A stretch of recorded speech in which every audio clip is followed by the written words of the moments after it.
ഞാൻ ഒരാൾ എൻ്റെ ഫോണിൽ വിളിച്ചിട്ട് ഈ പരിപാടിക്ക് വരണം എന്ന് ഞാൻ പറഞ്ഞിട്ടില്ല. നമ്പർ 1.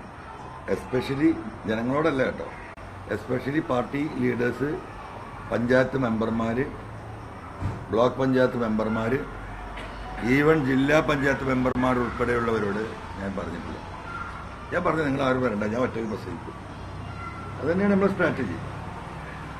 ഒരു അനലൈസേഷൻ നടക്കട്ടെ. ആരെയും വിളിച്ച് പുറത്തിറക്കി അവരെ പ്രതിസന്ധിയിലാക്കാൻ ഞാൻ ഉദ്ദേശിക്കുന്നില്ല.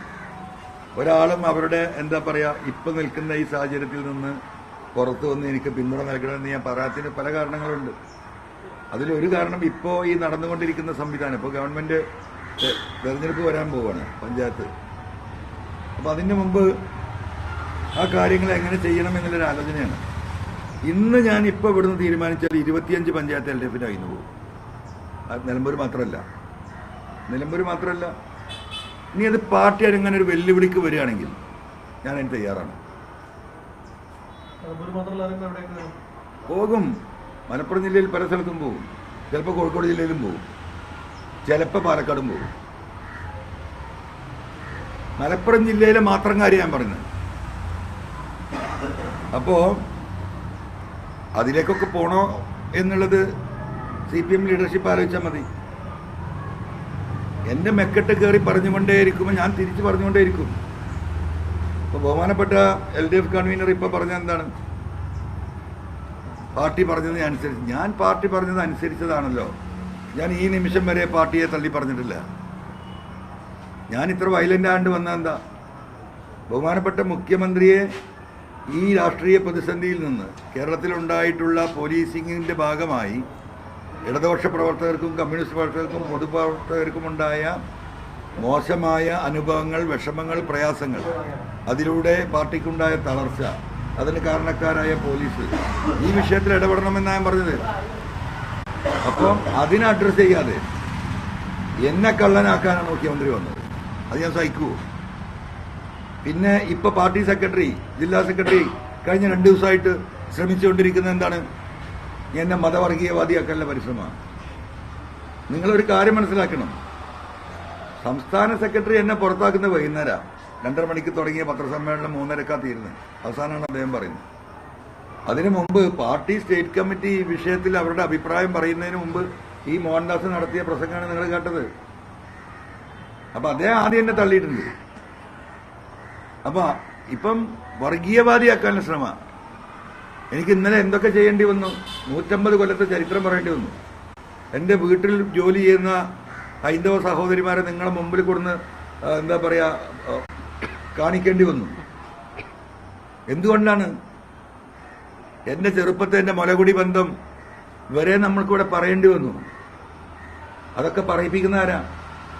ഇപ്പൊ CPM ലീഡർഷിപ്പാ. ഞാൻ അതേ പറഞ്ഞിട്ടുണ്ട്. ഞാൻ ഈ പറഞ്ഞതിൽ ഒതുങ്ങി നിൽക്കുകയാണ്. ഇനി ഇത് അതിലപ്പുറത്തേക്ക് കേസും കൂട്ടവും ജയിലിലടക്കം വരട്ടെ, നമുക്ക് നോക്കാം. ശരി, രാഷ്ട്രീയവാദിയല്ല എന്ന് തെളിയിക്കേണ്ടത് താങ്കളുടെ ഒരു അധിക ബാധ്യതയായിട്ട് വന്നിരിക്കുകയാണ്. ഏതാ? ഈ വർഗീയവാദി പട്ടം ചാർത്തുന്നു, അത് അങ്ങനെയല്ല എന്ന് തെളിയിക്കേണ്ടത് അധിക ബാധ്യതയായി വന്നിരിക്കുകയാണ്. തീർച്ചയായിട്ടും അധിക ബാധ്യതയായി വന്നിരിക്കുകയാണ്. അപ്പൊ എന്റെ കോൺസെൻട്രേഷൻ മുഴുവനില്ല. ഇനി ഞാനത് പറഞ്ഞു നടക്കാനുമില്ല. ഞാൻ നമ്മൾ പറയേണ്ടത് പറഞ്ഞു, അനുഭവങ്ങൾ പറഞ്ഞു. വെറുതെ വായോണ്ട് പറഞ്ഞല്ല. ഈ ചരിത്രങ്ങളൊക്കെ ഈ നാട്ടിൽ നിൽക്കുകയാണ്, എല്ലാവർക്കും അറിയുന്നതാണ്. അപ്പം ഇനി ആ ഭാഗം ഞാൻ അവിടെ അവസാനിപ്പിക്കാം. ഞാൻ ഈ പറയുന്ന സെക്യുലറാണ്, എൻ്റെ കുടുംബം, പാരമ്പര്യം, അത് ഞാൻ പറഞ്ഞു കഴിഞ്ഞു. ഇനി അതിലേക്ക് ഞാൻ വല്ലാതെ പോകുന്നില്ല. വെറുതെ നമ്മൾ സമയം വേസ്റ്റ് ചെയ്യുന്നുണ്ട്. വിശ്വസിക്കുന്നവർക്ക് വിശ്വസിക്കാം, തള്ളുന്നവർക്ക് തള്ളാം, കൊള്ളുന്നവർക്ക് കൊള്ളാം. പക്ഷെ സമൂഹത്തോട് നമ്മളത് പറഞ്ഞു കഴിഞ്ഞു. അതായത് രാഷ്ട്രീയ പാർട്ടി രൂപീകരിക്കുന്ന അടക്കമുള്ള കാര്യങ്ങൾ ഉണ്ടാകുമെന്ന് സൂചനയൊക്കെയായിരുന്നു ഇന്നലെ പറഞ്ഞിരുന്നത്. പക്ഷെ അതിലേക്കൊന്നും അങ്ങനെ കൃത്യമായിട്ട് താങ്കൾ കടന്നില്ല. എന്താണെങ്കിലും ഒരു കൃത്യമായ ഒരു ചിത്രം വന്നിട്ടില്ലേ മനസ്സിൽ? എന്താണ്? ഇല്ല, ഞാൻ പറഞ്ഞല്ലോ, ഞാൻ അങ്ങനെ ഒറ്റയ്ക്കൊരു രാഷ്ട്രീയ പാർട്ടി ഉണ്ടാക്കി ഞാനവിടെ പോകുന്നു എന്ന് ജനങ്ങളോട് പറയല്ലോ വേണ്ട. എന്തുകൊണ്ട് ഇങ്ങനെ? ഞാൻ പറഞ്ഞില്ല, ജനം ഒരു പാർട്ടിയായി തീരുകയാണെങ്കിൽ അതിന് മുന്നിൽ ഞാൻ ഉണ്ടാകുമെന്ന് പറഞ്ഞാൽ അതെല്ലാം ഉണ്ട്.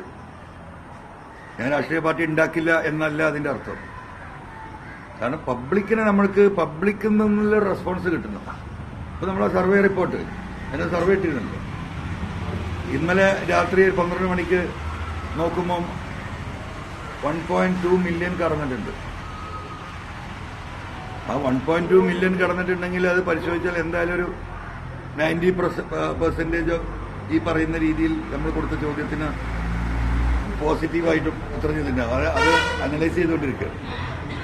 അപ്പം അത്രത്തോളം ആളുകൾ ഈ വിഷയത്തിൽ പ്രതികരിക്കുന്നുണ്ട്. അത് കുറച്ചുകൂടി മുന്നോട്ട് പോയേ. ഞാൻ ആദ്യം പറഞ്ഞു എനിക്കിതിലൊരു തിരക്കില്ല. എനിക്കൊരു ലക്ഷ്യം ഉണ്ടെങ്കിലല്ലേ തിരക്ക്, ഇല്ലെങ്കിൽ എനിക്കൊരു ലക്ഷ്യമല്ല, എനിക്കൊരു സ്വാർത്ഥ താല്പര്യം ഉണ്ടെങ്കിലല്ലേ എനിക്ക് ബേജാറാവേണ്ടതുള്ളൂ. അങ്ങനെ ഒരു സംഗതി ഇല്ലാത്തടത്തോളം കാലം എന്താ? നിങ്ങളൊക്കെ ഇപ്പോൾ എത്ര ദിവസം എൻ്റെ കൂടെ ഉണ്ടാവും? അല്ല, ഒരു മിനിറ്റ്, എത്ര ദിവസം നിങ്ങളെ കൂടെ ഉണ്ടാവും? എല്ലാവർക്കും അറിയാലോ. ഇപ്പം ഈ രാവിലെ തൊട്ട് നിങ്ങൾ വെക്കുന്നതിൻ്റെ കാരണം എന്താ? ഇപ്പം ഇതിനൊരു റീച്ച് ഉണ്ട്, ആളുകൾ കേൾക്കാൻ താല്പര്യമുണ്ട്. ഇതിങ്ങനെ കുറഞ്ഞ് വരും. ഇത് കല്യാണം കഴിക്കുന്ന പോലെ തന്നെയാണ്. കല്യാണം കഴിക്കുമ്പോൾ അങ്ങനെയാണ്. പിന്നെ എന്താ പറയുക, കല്യാണം കഴിക്കുമ്പോൾ അതിന് ചൊല്ലുണ്ട്. രണ്ടാമത്തെ ചൊല്ല് ഇവിടെ പറയാൻ വയ്യ, മനസ്സിലായില്ലേ? അതുപോലെ തന്നെ ഇപ്പം ഇങ്ങനെ വാരി പുണർന്ന് എന്നിട്ട് നിൽക്കുകയാണ്. ഈ അടുത്ത സ്റ്റെപ്പിൽ നിങ്ങൾ എന്താ ചെയ്യാന്ന് എനിക്കറിയാം. അത് കഴിഞ്ഞിട്ട് കല്യാണം കഴിയുമ്പോൾ ഒരു 6 മാസത്തെ സ്ഥിതിയുണ്ട്. പിന്നെ കുട്ടിയാകുമ്പോൾ വേറെ സ്ഥിതിയുണ്ട്. രണ്ടാമത്തെ കുട്ടിയാകുമ്പോൾ വേറെ സ്ഥിതിയുണ്ട്. ഇനി മൂന്നാമതൊരു കുട്ടി ഉണ്ടായാലും ഇല്ലെങ്കിൽ അതോടുകൂടി അതെന്താവും അറിയാം. അത് തന്നെയാണ് ഇപ്പോൾ നിങ്ങളും ചെയ്യാൻ പോകുന്നത്. ഇതൊന്നും അറിയാതെ ഞാനിങ്ങനെ വെട്ടിയായിട്ട് ഇതിന് മുമ്പിൽ നിൽക്കണം നിങ്ങൾ വിചാരിക്കണ്ട. I know what is going to happen in future. എന്തായോ, എനിക്കതിനെക്കുറിച്ച് നല്ല കാഴ്ചപ്പാടുണ്ട്, നല്ല അസസ്മെന്റ് ഉണ്ട്. ഒന്നുമില്ലാതെ വെറുതെ ഇപ്പൊ ഇതുവരെ പറഞ്ഞാൽ ഞാൻ മലപ്പുറം മാപ്പിളയാണെന്ന്. ഇന്നലെയാണ് ക്രിസ്ത്യൻ കോളേജ് സ്കൂളിലാണ് പഠിച്ചത്. ഈ പറയുന്ന ക്രൈസ്റ്റ് ഹാളിൽ നിന്നാണ് നമ്മുടെ ഈ കാര്യങ്ങൾ. അരീന സിസ്റ്ററാണ് എന്നെ പ്രസംഗിക്കാൻ പഠിപ്പിച്ചത്. എൻ്റെ സിസ്റ്റേഴ്സ് മുഴുവൻ പ്രോവിഡൻസ് കോളേജിലാണ് പഠിച്ചത്. അപ്പം ഇവരൊക്കെ പലരും വിചാരിച്ചിരുന്നത് ഞാനൊരു മലപ്പുറം ഏറനാട് മാപ്പിളയാണ്. നമ്മളെല്ലായിടത്തും ഉണ്ട്. നമ്മളെ മലപ്പുറത്തുണ്ട്, കോഴിക്കോടുണ്ട്, തിരുവനന്തപുരത്തുണ്ട്, കന്യാകുമാരിയിലുണ്ട്, ഇന്ത്യയിൽ പല സ്ഥലത്തുണ്ട്. ഇന്നലെ മോഹൻദാസ് പറഞ്ഞല്ലോ, അൻവറിന്റെ കുടുംബക്കാരുണ്ട് കുറച്ച് നിലമ്പൂരിൽ, കോൺഗ്രസ് ലീഗൊക്കെ വോട്ട് ചെയ്യും. അൻവറിന്റെ കുടുംബക്കാരും അൻവറിന്റെ ബന്ധുക്കളും അൻവറിനെ സ്നേഹിക്കുന്ന ഒരു ജനം ഇവിടെ എല്ലായിടത്തും ഉണ്ട്. ഈ 150 മണ്ഡലത്തിലുണ്ട്, 140 മണ്ഡലത്തിലുണ്ട്. അപ്പോൾ ചിലപ്പോൾ 5 ആളായിരിക്കും, ചിലപ്പോൾ 10 ആളായിരിക്കും, ചിലപ്പോൾ ഒരാളായിരിക്കും, ചിലപ്പോൾ 100 ആളുണ്ടാവും, ചിലപ്പോൾ 1000 ആളുണ്ടാവും, ചിലപ്പോൾ 5000 ആളുണ്ടാവും. അപ്പം അത് വേറെ, അത് ഒരു പേഴ്സണൽ റിലേഷന്റെ ഭാഗമാണ്. കൺവീനർ പറഞ്ഞ ഇന്നലത്തെ വിശദീകരണം അതൊരു താൽക്കാലിക പ്രതിഭാസം മാത്രമാണ്, അത് അധികാരം നീണ്ടു നിൽക്കില്ല എന്നൊക്കെയാണ്